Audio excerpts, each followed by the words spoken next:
Καλώς ήλθατε στο Γάλανθο, την ελληνική βάση δεδομένων για την ανθεκτικότητα στα φυτοπροστατευτικά προϊόντα των κύριων εχθρών της ελληνικής γεωργίας. Στο Γάλανθο υπάρχουν τα αποτελέσματα των πειραμάτων που έγιναν σε πληθυσμούς τόσο από τον αγρό όσο και από το εργαστήριο, ώστε να εκτιμηθούν τα επίπεδα ανθεκτικότητας τόσο στα εντομοκτώνα και τα μυκητοκτώνα όσο και στα ζενιοκτώνα και τα νηματοδοκτώνα. Σε αυτό το σύντομο βίντεο θα σας δείξουμε πώς μπορείτε να χρησιμοποιήσετε την αναζήτηση μελετών ώστε να βρείτε ολοκληρωμένες μελέτες για την ανθεκτικότητα. Από την κεντρική σελίδα και το κεντρικό μενού κάνουμε κλικ στη λέξη μελέτες. Μπορούμε να δούμε όλη τη λίστα των μελετών κάνοντας κλικ απλά σε αυτό το link. Για να περιορίσουμε τα δεδομένα και να βρούμε τη μελέτη που μας ενδιαφέρει, μπορούμε να χρησιμοποιήσουμε τα φίλτρα αναζήτησης στην αριστερή πλευρά. Έτσι, μπορούμε να φιλτράρουμε βάσει του πεδίου έρευνας, βάσει της περιφέρειας, βάσει του έτους δημοσίευσης, βάσει της περιοχής, βάσει της δραστικής ουσίας και φυσικά βάσει του εχθρού. Μόλις ορίσουμε τα φίλτρα που μας ενδιαφέρουν, πατάμε το κουμπί αναζήτηση να ενημερωθεί η λίστα. Στη δεξιά πλευρά λοιπόν εμφανίζεται η λίστα με όλες τις μελέτες που πληρούν τα κριτήρια των φίλτρων. Σε αυτή τη λίστα μπορείτε να δείτε για κάθε μελέτη μια σύνοψή της και να μπείτε στα αποτελέσματά της πατώντας το κουμπί αποτελέσματα. Στη σύνοψη μιας μελέτης εκτός από τον τίτλο της μπορείτε να δείτε τους συγγραφείς, πού έγινε η δημοσίευση της μελέτης αυτής, από ποιους εχθρούς έχουν συλλεχθεί πληθυσμοί και σε ποιες δραστικές ουσίες έχουν γίνει τα πειράματα. Στη δεξιά πλευρά βλέπετε τον αριθμό των δειγμάτων που έχουν συλλεχθεί.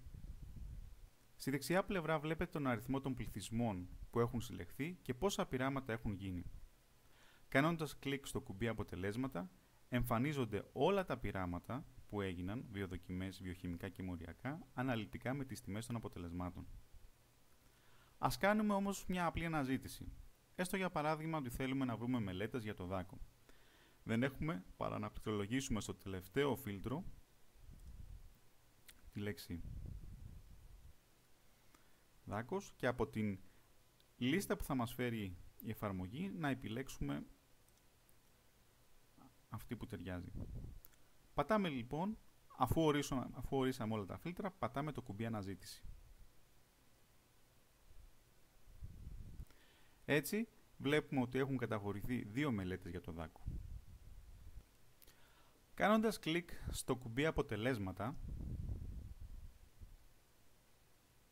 μεταφερόμαστε στα δεδομένα της μελέτης. Εδώ μπορούμε να βρούμε τα αποτελέσματα από όλα τα πειράματα που έγιναν, είτε αυτά ήταν βιοδοκιμές, είτε βιοχημικά, είτε μοριακά, και επίσης να δούμε περισσότερες πληροφορίες για τα δείγματα. Κάνοντας κλικ στην καρτέλα βιοδοκιμές, βλέπουμε τα αποτελέσματα σε μορφή πινάκων. Εδώ έχουμε τον πληθυσμό, το έτος που έχει συλλεχθεί, τον αριθμό των ατόμων του δείγματος. Εδώ βλέπουμε τα αποτελέσματα για τη δόση που σκοτώνει το 50% του πληθυσμού και επίσης έχουμε και στη τελευταία στήλη το RF, το Resistance Factor. Εάν κάνουμε κλικ στο εικονίδιο αυτό, μπορούμε να δούμε τα δεδομένα αντί για πίνακα σε μορφή γραφήματος.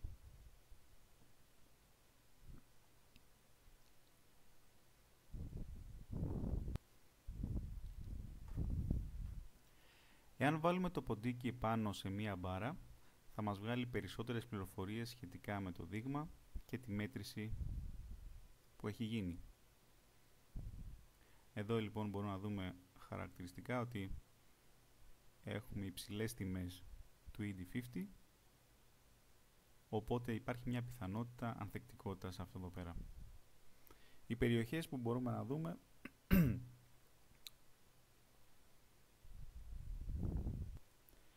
ελπίζουμε να σας βοήθησε αυτός ο σύντομος οδηγός. Θα χαρούμε πολύ να ακούσουμε τις προτάσεις σας για κάθε πιθανή βελτίωση του γάλανθου. Σας ευχαριστούμε.